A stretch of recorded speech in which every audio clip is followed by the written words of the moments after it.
우리 하나님 말씀 보겠습니다. 고린도후서 4장 18절. 은혜 받은 하나님 말씀은 고린도후서 4장 18절 말씀 보도록 하겠습니다.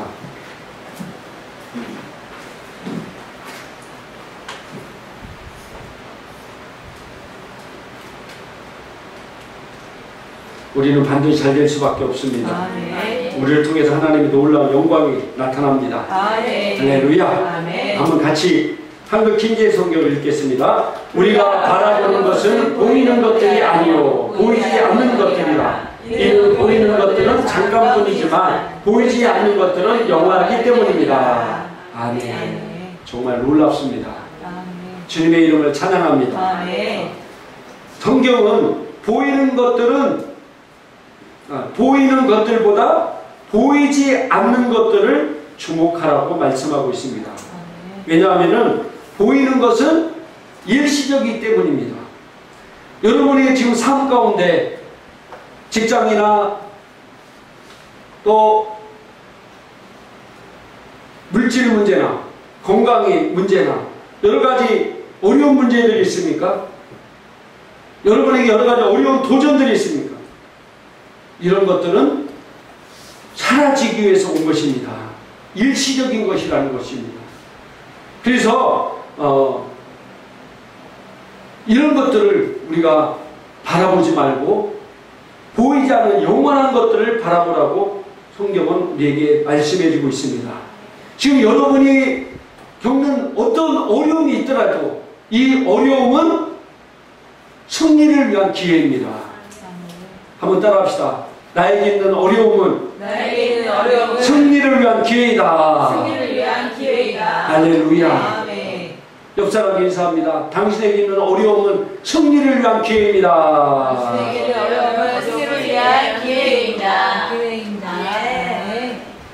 사무엘상 17장에 보니까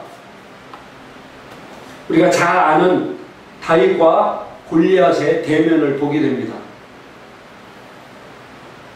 골리앗이 얼마나 컸던지 키가 3m가 넘었다는 겁니다. 그리고 그가 입은 갑옷 무게가 57kg가 넘습니다.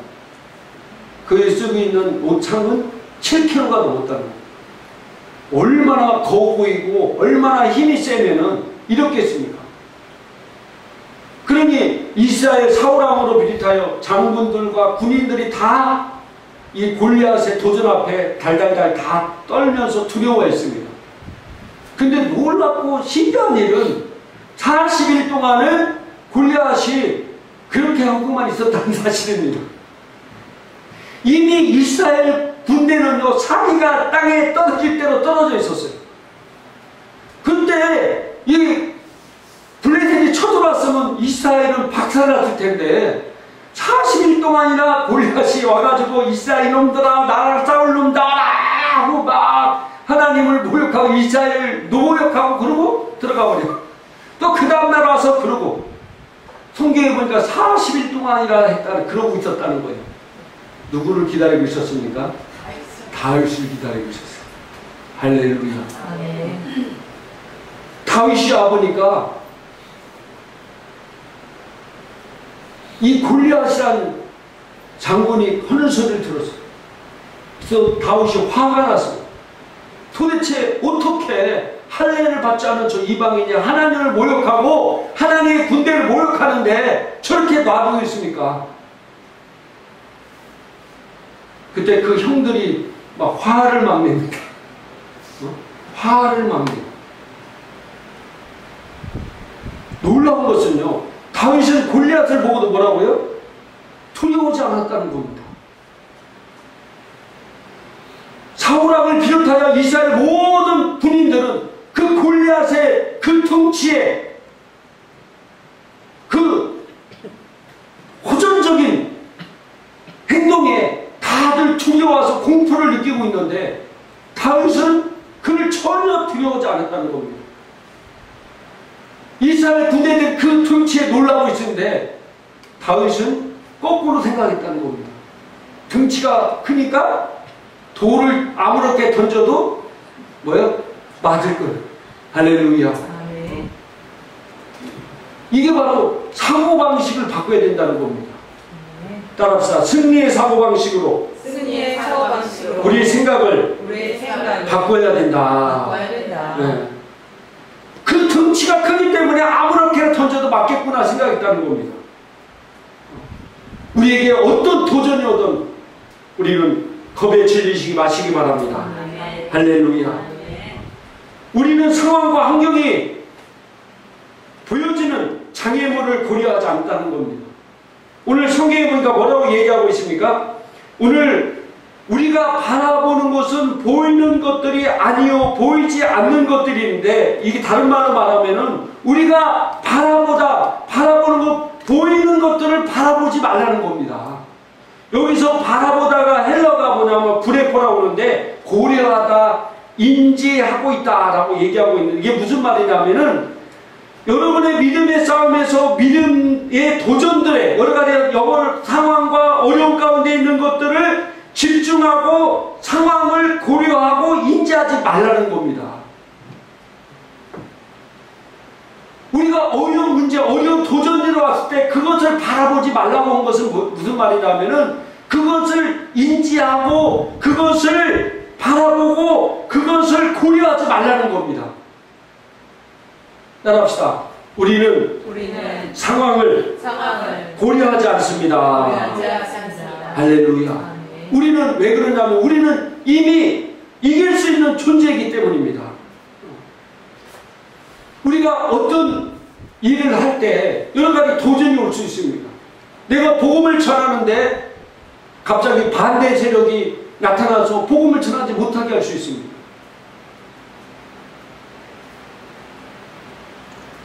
우리가 예배당을, 더 좋은 예배당을 얻어야 되는데 예배당을 얻을 때 여러 가지 또 반대 세력에 부딪힐 수 있습니다.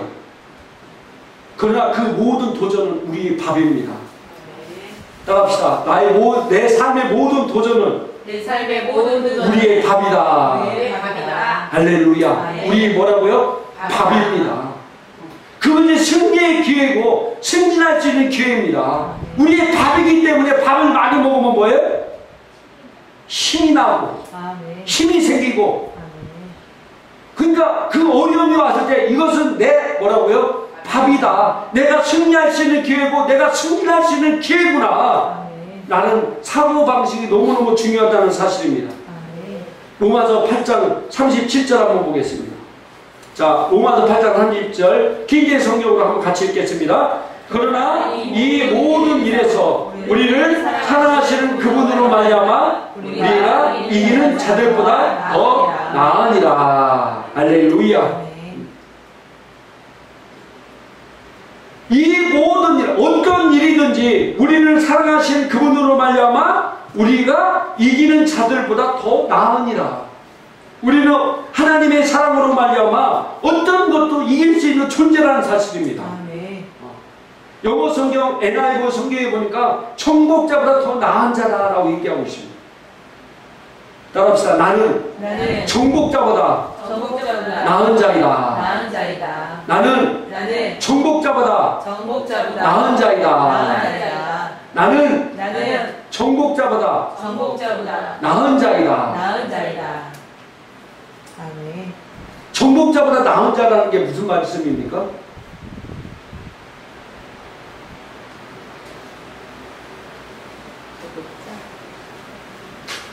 우리가 정복자보다 더 나은 자라는 거예요. 정복자는 가서 땀 흘리고 애쓰고 피를 흘리면서 싸우고 뺏는 게 정복자보지만은 우리는 이미 주님께서 모든 정복을 이뤄놓으셨고 내가 싸워도 이긴 게 아니라 이미 나는 그것을 누리는 자라는 겁니다. 그러니 얼마나 좋습니까? 싸움은 주님이 다 해놓으셨고 나는 그 주님이 주신 권세를 가지고 누리기만 하는 존재. 이게 복음입니다. 할렐루야. 주님을 찬양합니다. 얼마나 우리가 대단한 존재입니까?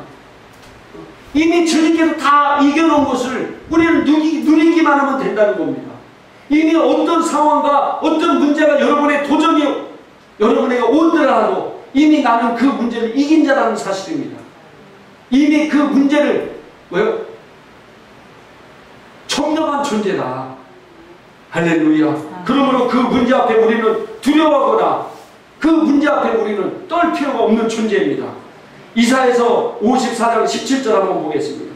이사야서 54장 17절 같이 한번 읽겠습니다. 너를 대적하려고 만들어진 어떤 무기도 성공하지 못할 것이요 재판에서 너를 대적하여 일어난 어떠한 혀도 내가 총질할 것이다. 이것은 주의 종들의 유혹이요 그들의 의는 내게로 받은 것이니라. 주가 말하노라. 아멘. 당시 여러분을 대적하는 어떤 것도 이길 수가 없다는 사실입니다. 혹시 여러분을 대적하기 위해서 기록된 어떤 것이라도, 여러분을 대적하기 위해서 어떤 모략이라도 여러분을 이길 수가 없습니다. 따라합시다. 나를 대적하는 어떤 것도 형통할 수 없다. 이길 수 없다. 할렐루야. 주님을 찬양합니다. 나를 대적하는 어떤 무기도 성공하지 못할 것입니다. 내 삶 가운데 나를 대적하는 어떤 것도 이길 수 없습니다. 나를 이길 수 없다는 사실입니다.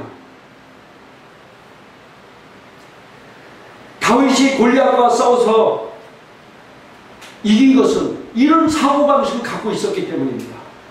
여러분도 여러분 삶 가운데 어떤 도전이나 대적이 여러분에게 일어날지라도 그것은 나를 절대로 넘어뜨릴 수 없고 나를 이길 수가 없습니다. 왜? 나는 전국자보다 나은 자이기 때문입니다. 시편 27편 1절에도 보니까 한번 읽도록 하겠습니다. 여호와는 나의 빛이요 나의 구원이시니 내가 누구를 두려워하리요. 여호와는 나의 생명의 능력이시니 내가 누구를 무서워하리요. 할렐루야. 우리는 절대로 적을 두려워할 필요가 없습니다. 어떤 것도 우리를 넘어뜨릴 수 없다는 사실입니다. 우리는 하나님의 말씀의 사고방식대로 따라 삽니다. 하나님의 말씀의 능력입니다. 성경은 우리를 대적하는 어떤 무기도 형통할 수 없다고 말씀하고 있습니다. 군대가 나를 대항하여 진칠지라도 우리가 담대하게 능히 이길 수 있는 존재라고 말씀하고 있습니다. 나는 그런 존재입니다. 할렐루야. 주님의 이름을 찬양합니다. 이 말씀이 우리의 능력이고 말씀이 우리의 힘입니다.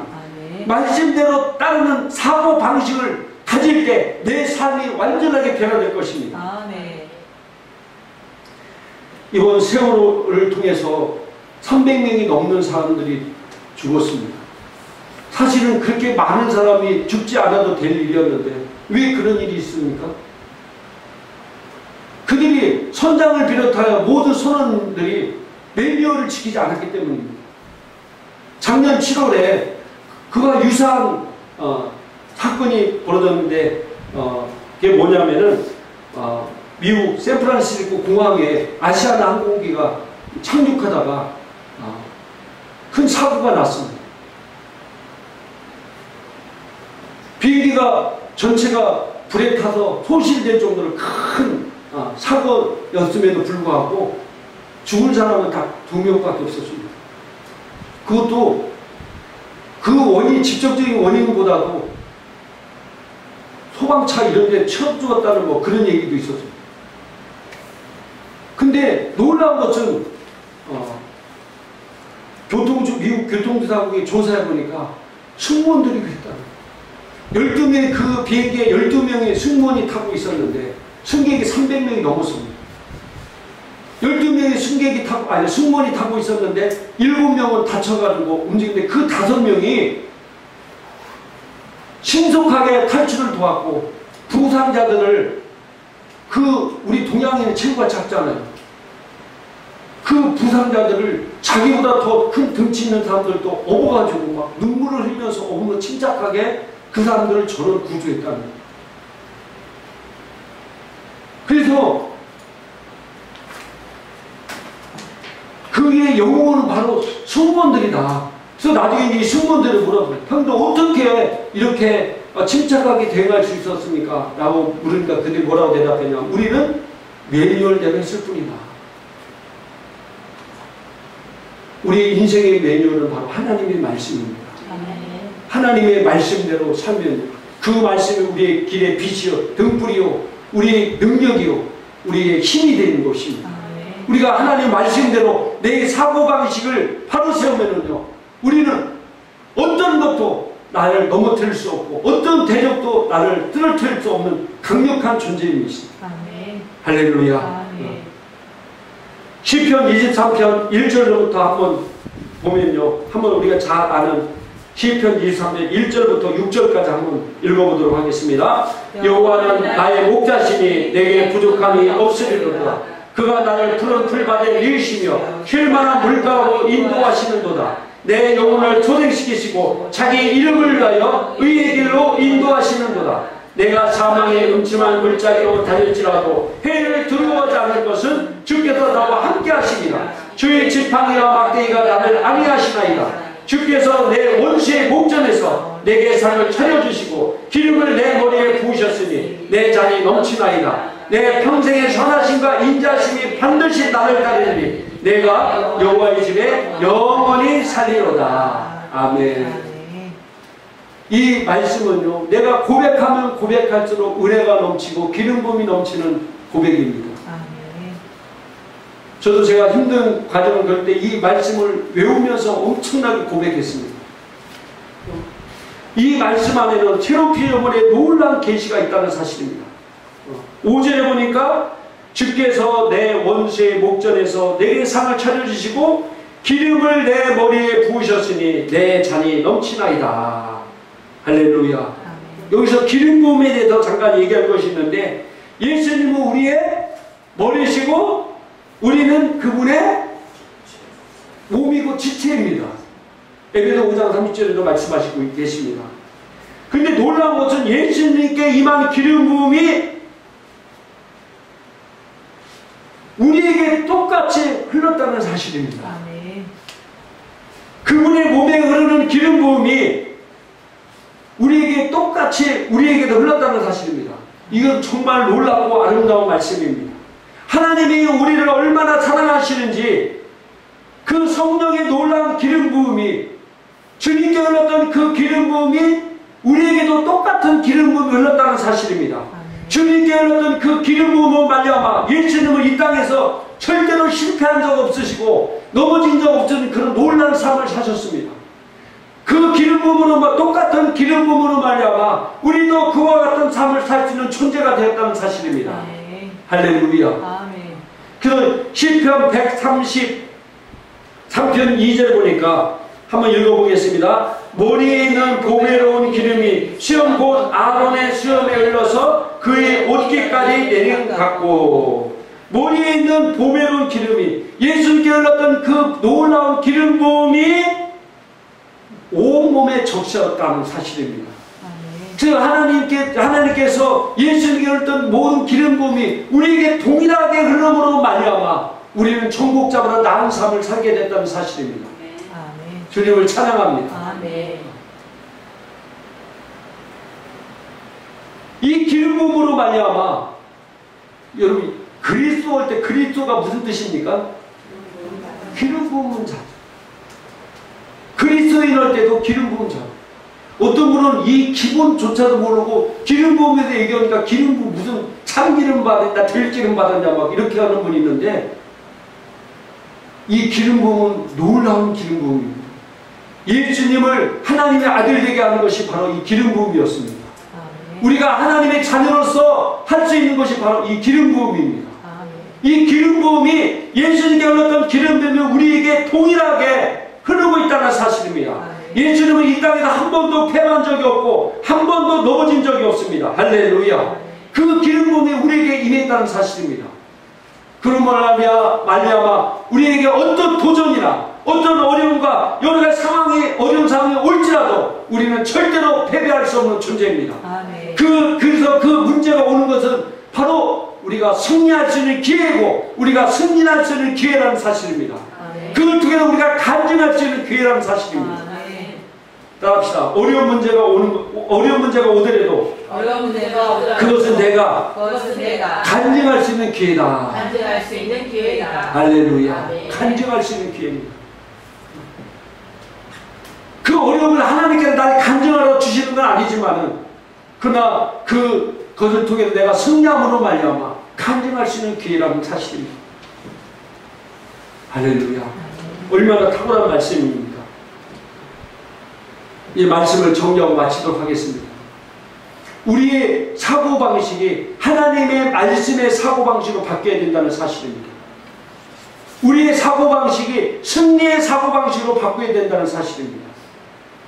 이미 어떤 문제가 어떤 것이 오더라도 나는 그 문제를 이길 수밖에 없는 존재라는 사실입니다. 나는 이길 수밖에 없는 존재입니다. 왜? 주님께 다 이겨놓았기 때문입니다. 그래서 어떤 도전과 어떤 어려움을 해도 별다고 그 나를 넘어뜨릴 수 없습니다. 이미 나는 하나님의 사랑하시는 말미암아 이미 넉넉히 그 문제를 이긴 존재인 사실입니다. 그걸 아시고 내가 믿음으로 나갈 때 우리는 그런 승리의 삶을 살 수밖에 없습니다. 그걸 통해서 우리는 더욱더 놀라운 승진할 것이고 그걸 통해서 우리는 더욱더 영광들을 간증하는데 쓰임을 받을 것입니다. 우리 오늘 예배 참여한 모든 성도들은 그런 자리에 이미 초대받았고 그런 존재로서 살게 될 것입니다. 할렐루야. 기도하겠습니다.